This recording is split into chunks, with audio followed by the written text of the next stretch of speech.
alle zusammen und bevor das Video startet, ein bisschen Werbung in eigener Sache und zwar du nicht regelmäßig streamen am Freitag, etwa auf die 7:30. Also es sind damals dabei, 19:30 Uhr startet damals ein Stream, würde mich freuen auf twitch.tv/castle.ch und ja, viel Spaß bei dem Video, das jetzt folgt.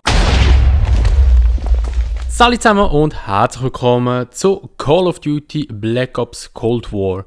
Ja, ich mache hier auch wieder ein Let's Play von dem Spiel und zwar rein nur von der Kampagne. Und eigentlich ist es bei mir immer so ein regulärer Brauch, dass ich zuerst die Kampagne spiele, bevor ich im Multiplayer gehe. Jetzt ist es aber so, ich habe schon angefangen mit dem Multiplayer, weil einerseits habe ich warten und es hat mich Wunder genommen, wie der Unterschied ist zu der Alpha und zu der Beta. Und ich habe auch schon ein bisschen angefangen mit der Kampagne. Ich hatte es eigentlich auch aufgenommen. Das Problem war einfach dort, mein Aufnahmegerät hat irgendwie in dem Moment nicht funktioniert oder es hat nicht aufnehmen. Aber jetzt sieht es eigentlich nicht schlecht aus. Also ich nehme jetzt einfach mal wieder einen Fall auf. Ich schaue dann, ob es funktioniert. Wenn es nachher online ist, dann wissen wir, es hat funktioniert. Und wenn nicht, dann nicht. Keine Ahnung, was dort das Problem war, aber ich habe einfach keine Datei mehr gehabt. Ja, jedenfalls starten wir mit dieser Kampagne. Ich freue mich sehr eigentlich auf das Game, beziehungsweise auf die Kampagne. Multiplayer hat mich gestern schon ein paar Mal abgefuckt. Ja, man kennt es halt. Und ich habe bis jetzt auch, muss ich wirklich vorab sagen, nur Gutes über die Kampagne gehört. Also ich weiss nicht, um was es geht in der Kampagne. Ich habe mich da nicht gespoilert, aber ich habe ein paar Berichte gesehen oder gelesen, besser gesagt, wo eigentlich die Kampagne recht gelobt wurde. Und ja, wir gehen einfach mal rein. Wir quatschen nicht lange weiter. Wir starten ein neues Spiel. Wir starten mal auf Soldat. Ja.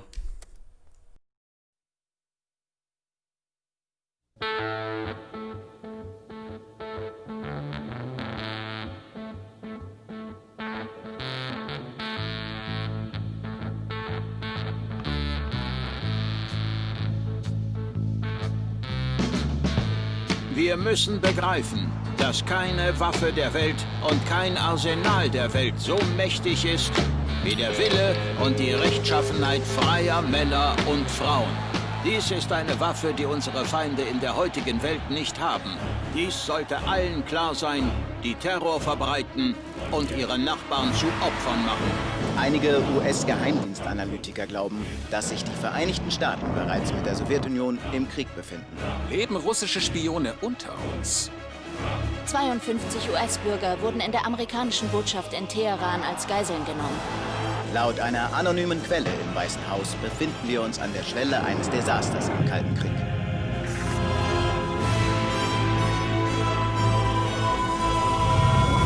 Mr. President, wir haben in Verbindung mit der Geiselnahme zwei Namen. Arash Khaliva und Qasim Javadi. Ist es Ihre Entscheidung? Es ist Zeit, klarzustellen.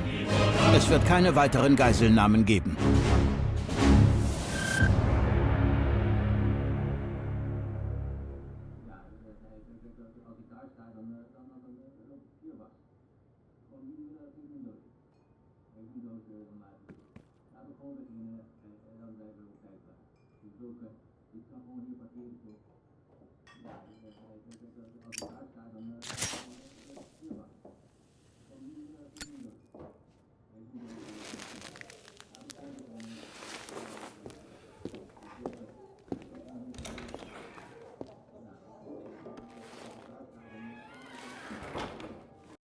Qasim ist in seiner Wohnung, wird aber schwer bewacht. Ich ziehe meine Männer für höchstens 15 Minuten ab. Ich hoffe, ihr habt Verstärkung. Wir sind genug. Immer wieder ein Vergnügen mit dir, Hans. Okay, Woods kribbelt's in den Fingern. Gönnen wir ihm das Vergnügen. Gut, also, wir sind jetzt hier in Amsterdam in einem Pub, kann man sagen. In einer Bar. Und ich muss sagen, ich feiere ja so richtig so den 80-Look so ein bisschen, mit so Neon und so, der Retro-Style und so, der feiere ich abartig. Das ist dann eine PS4-Variante, die wir da jetzt gerade vor uns haben. Also das ist nicht schon PS5. Mir nimmt es dann mal Wunder, wie dann der Unterschied zwischen der PS4 und der PS5 ist, ob man da einen groben Unterschied sieht. Jetzt muss ich noch schnell hier einstellen, weil ich habe halt schon den Multiplayer gespielt, darum ist halt vorher keine Stimme gekommen. Den Dialog habe ich aber ausgeschaltet, weil ich hasse da, wenn man immer einer drin labert im Game. Jetzt muss ich aber noch schnell kurz da den Untertitel aktivieren, dass ihr auch hier mal mitlesen könnt. So. Genau, aber es sieht alles so... Sieht alles so geil aus, muss ich wirklich sagen. So, also. Fragen wir hier im Adler oder oder wie auch immer es soll heißen. Lassen wir Kasim nicht warten. Hey Mason, die Geschenke sind im Kofferraum. So, okay. AK-47U, ein kleine Uzi oder ein MP5. Nein, der MP5. Was mich ein bisschen stört, ist, dass der Woods eine andere Stimme hat. Das Stück Scheiße mag ja viel sein. Mason hat, glaube ich, auch eine andere Stimme. Brauchen wir dieses Arschloch wirklich lebendig, Adler? Kasim hat wichtige Infos. Alle anderen können eine Kugel kriegen. Wohnung direkt voraus.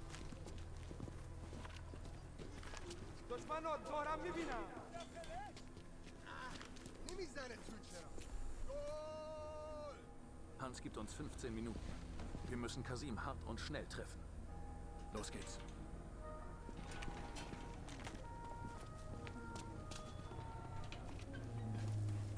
Helfen wir ihm, das neue Jahr einzuläuten. Feuer frei, Mason.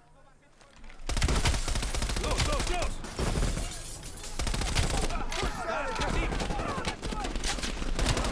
So, okay. Wir müssen hier einen Typ schnappen, hä? Oh. Kasim lebend! Kasim darf nicht entkommen!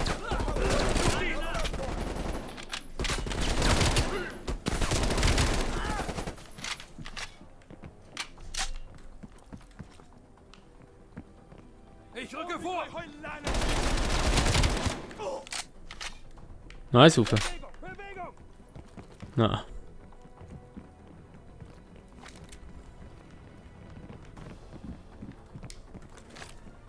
Los, los! Wow. Okay, halte und zum Ausschalten. Wir tun jetzt mal ausschalten. Oh mein Gott, ey. Hure Härte, ey. Beeilung!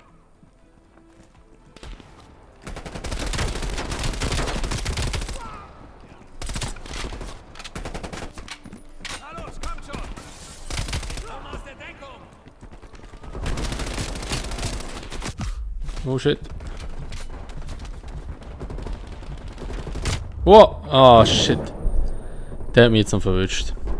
Wäre ich doch länger in der Deckung geblieben. Bewegung, Bewegung!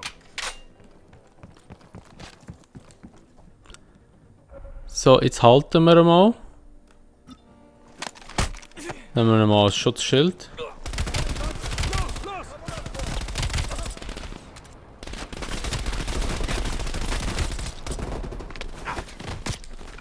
los! Okay.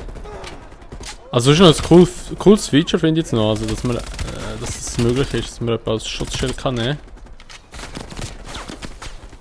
Fressen mal Granaten. Das ist wiederum etwas, was mich verdammt stört, dass die Granaten richtig lang brauchen, bis sie kann schmeißen.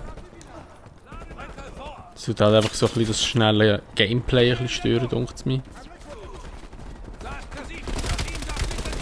Oder rein ins Dachfenster? Nein.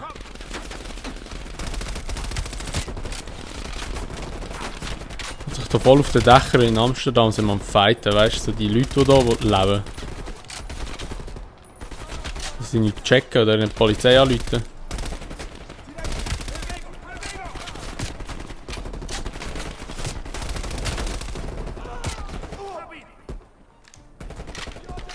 Los, los! Vorsicht, Woods! Wir brauchen ihn lebendig! Ich mache ihn nur ein wenig weich. Oh, meine Konvention mehr.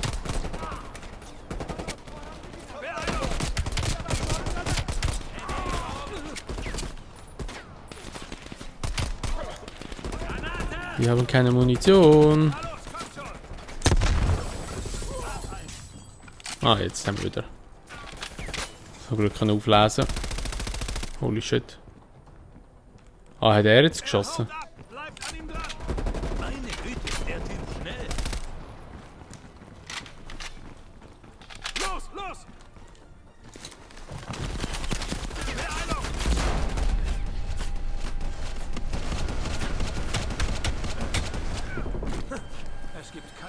zusammen, Kasim. Einigen wir uns. Du darfst, Mason. Hey, halt! Halt! Nicht! So, sag uns, wo Arash ist und du bleibst am Leben. Das ist mit den falschen Leuten angelebt, wo ist Arash? Ach du das Geld! Keine Ahnung, wo Arash ist. Ich glaube, du verkennst den Ernst der Lage. Ihr Amerikaner habt Regeln! Ihr habt Regeln! Du hast Geiseln genommen. Das ändert die Regeln. Rede oder du fliegst. Halt! Er ist in der Türkei. Er trifft jemand beim Trabzon-Flugplatz. Morgen Nacht. Schubsen, Grüße an deinen Freund. Wir haben da unten jede Menge Autos. Ade. Erledigt einer übrig. Ich krieg den nächsten. Hudson. Boah, was für ein Handy, Alter. Ist in Trabzon, Türkei.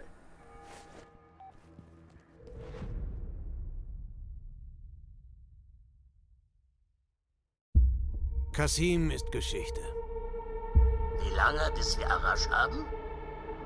Das Team ist vor ein paar Stunden in der Türkei angekommen. Sie sollten in Kürze in Position sein.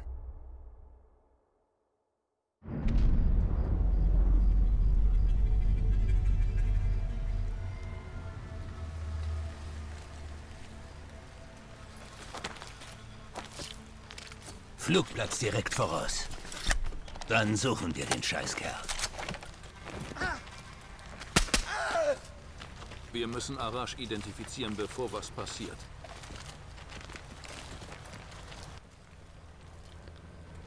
So, also jetzt sind wir hier in der Türkei. Und müssen hier den anderen Typ besuchen. Mason, sieh mal. Was von Arash?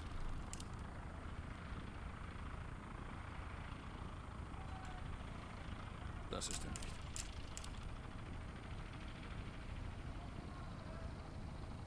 Nein.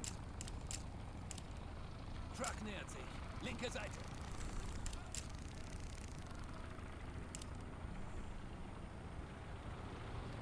Arash könnte im Wagen sein.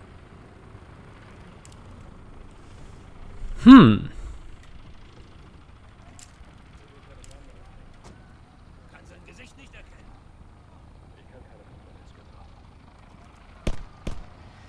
Was zur Hölle? Er hat alle im Wagen kalt gemacht. Das muss Arash sein. Nicht feuern, wir brauchen Bestätigung. Das ist er. Schalt ihn aus. So.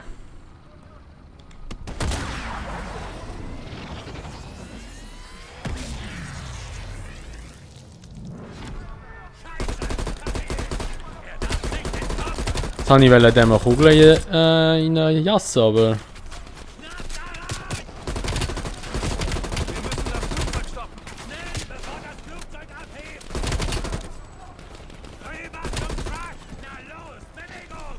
Komm her.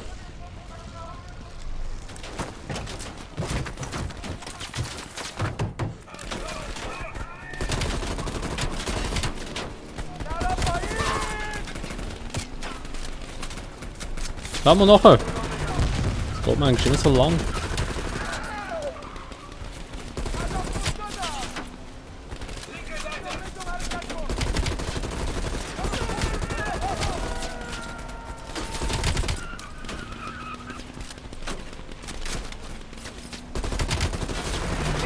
Wow.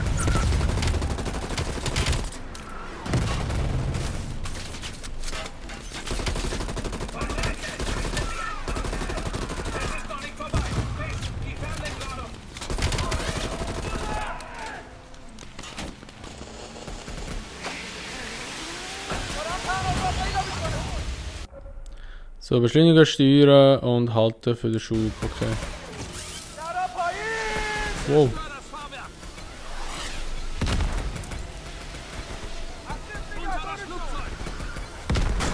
Wieder an. Ich brauche noch einen Boost. Ist auch ohne Boost gegangen.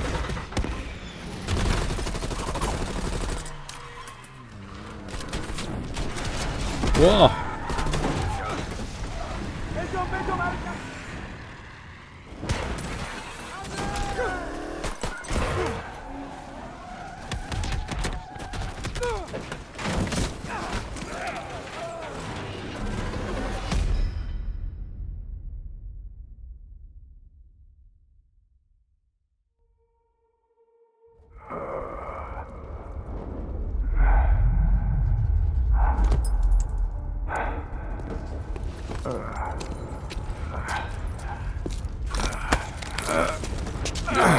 Du hättest die Geiseln freilassen sollen, als du das wartest!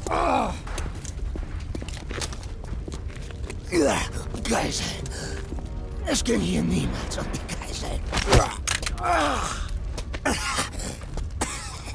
Sein Plan mit seinem Lauf. Ihr könnt ihn dieses Mal nicht aufhalten. Wen aufhalten? Perseus. Bullshit. Perseus ist tot. Tot? Diese ganze Zeit und ihr wusstet nicht.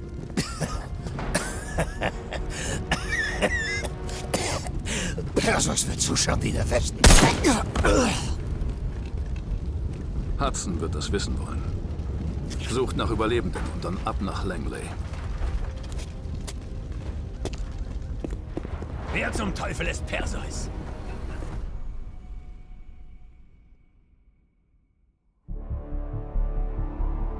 ...1943. Ein russischer Spion namens Perseus stiehlt detaillierte Informationen über das Manhattan Project aus Los Alamos. 1968, der Vietnamkrieg.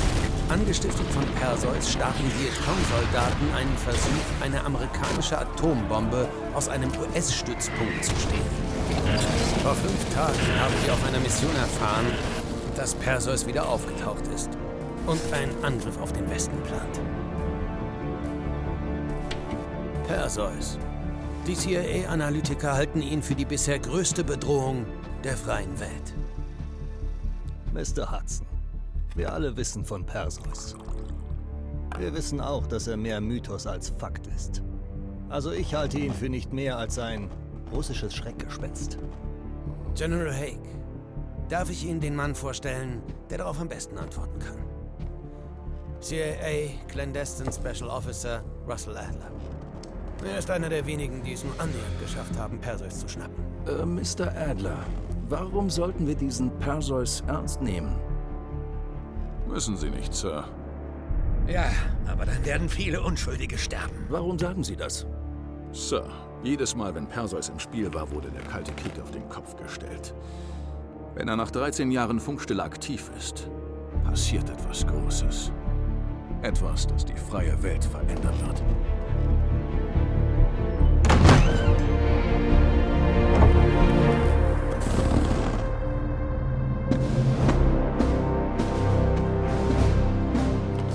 Mr. President. Sir? Mr. President. Mr. President, das sind Jason Hudson und Russell Adler. Ich kenne die Namen. Wer glauben Sie hat Ihre letzte Mission genehmigt? Ist die Gefahr real? Ja, Sir, das nehmen wir stark an. Können Sie Perseus stoppen? Können wir, Sir. Ich habe bereits alles Nötige für mein Team beantragt. Sir, diese Anträge sind höchst irregulär. Wahrscheinlich illegal, wenn die Presse davon... Was zur Hölle reden Sie da? Wissen Sie, wer wir sind? Jede Mission von uns ist illegal. Sergeant Woods, glaubhafte Abstreitbarkeit ist das Rückgrat unseres Wirkens. Wir reden über das Verhindern eines Angriffs auf die freien Menschen der Welt. Geben Sie Mr. Adler, was immer er will. Gentlemen, Sie haben eine wichtige Aufgabe. Beschützen Sie unsere Art zu leben. Es gibt keine größere Pflicht, keine größere Ehre. Auch wenn nur wenige von Ihren Mühen erfahren werden, seien Sie sicher, die ganze freie Welt profitiert davon. Ich weiß, Sie enttäuschen uns nicht.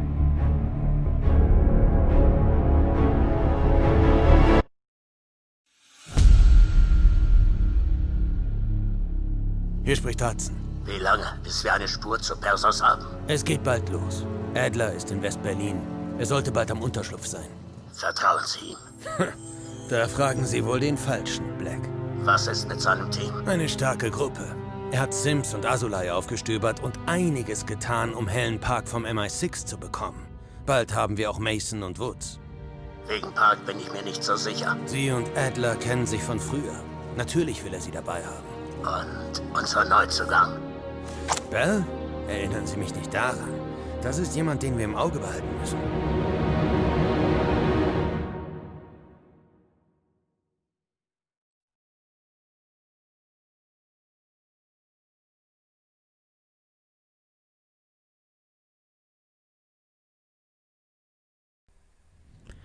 So, also. Das ist aber noch relativ neu. Wir müssen jetzt so einen eigenen Charakter erstellen und ich glaube, wir werden ihn nie sehen. Wenn wir die Hautfarbe einstellen da, Geschlecht männlich, Geburtsort Europa. Das ist ja gerade meinen kompletten Namen eingeben. Ja, komm.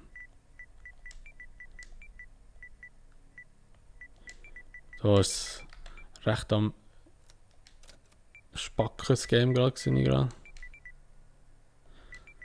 So. Voilà. So. Wir sind CIA.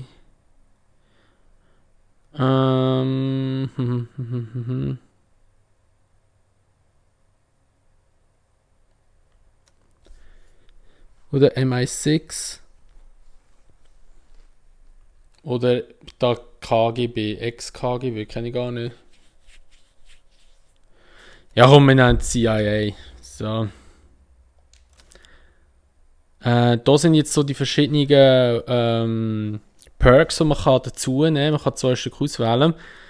Ich gehe jetzt nicht das alles durch, weil es hat so, sind einfach auch so gewisse Vorteile. Aber so schneller nachladen, weniger Rückstoß, Feuerrate erhöhen, präziser Schüsse aus der Hüfte. Man kennt einfach so die verschiedenen Sachen, die es halt so in COD gibt. Ich habe jetzt immer, also ja, letztes Mal gewalttätige Tendenzen, dass wir mehr Kugelschaden machen. Und auch noch zusätzlich Nachladetempo um 50% erhöht, dass man schneller nachladen kann. Genau, ich nehme das Gleiche und wir starten so bestätigen.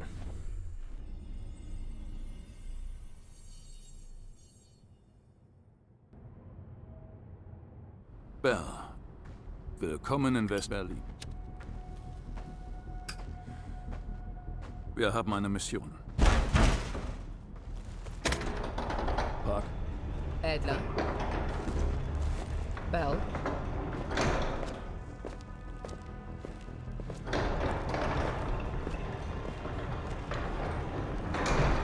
Fangen wir an. In den letzten 48 Stunden gab es vermehrt russischen Funkverkehr. Die CIA und das Verteidigungsministerium löchern ihre Quellen nach etwas Wertvollem. Bisher nichts über Perseus. Der MI6 hat auch noch nichts gefunden. Irgendwo müssen wir anfangen. Also kehren wir hierher zurück. Vietnam, 1968. Unser bisher intensivster Kontakt mit Perseus. Scheiße. Ein Teil von mir hat gewusst, dass uns die Mission nicht in Ruhe lässt. Pack alles aus, was wir über den Angriff in Da Nang haben und zeig es Park. Sie vergleicht es mit MI6-Daten. Wir suchen Codenamen, Übertragungen, Verbindungen zwischen Russland und der NVA. Alles, was eine Spur sein könnte. Alles klar. Bell, hier kommst du ins Spiel. Wir brauchten die Besten der CIA für SOC. Und genau deshalb habe ich dich wieder angefordert. Geh zur Beweistafel. Wir verfolgen unsere Schritte durch Da Nang zurück. Alles, was eine Spur zu Perseus sein könnte. Das reicht. Gut, also wir sind jetzt hier in unserem Hauptquartier, kann man sagen. Schauen wir doch ein bisschen so um. Was haben wir da so? Kann man da rein? Ah. Da kann man noch raus wahrscheinlich. Oder da geht man dann raus, hä?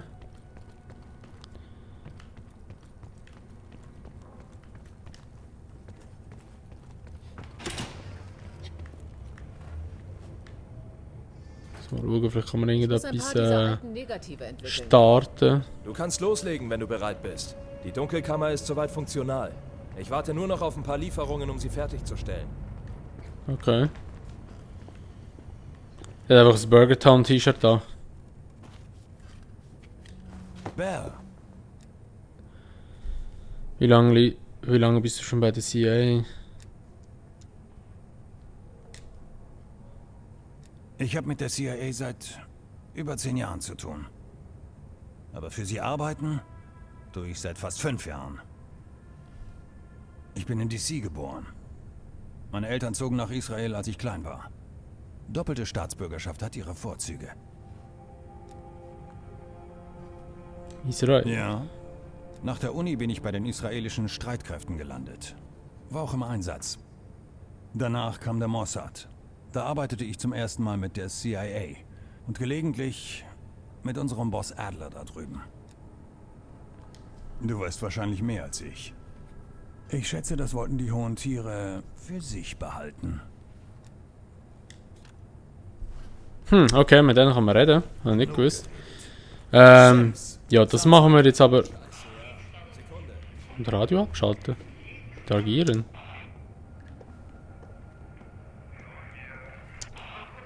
Okay. Gut, also ich würde mal sagen, ich tue mal schnell die erste Folge beenden. Merci für das Schauen. Ich hoffe, es hat jetzt geklappt mit dem Aufnehmen. Und wenn ja, dann sehen wir uns einfach in der nächsten Folge wieder. Bis dahin, schönes Tag noch und ciao!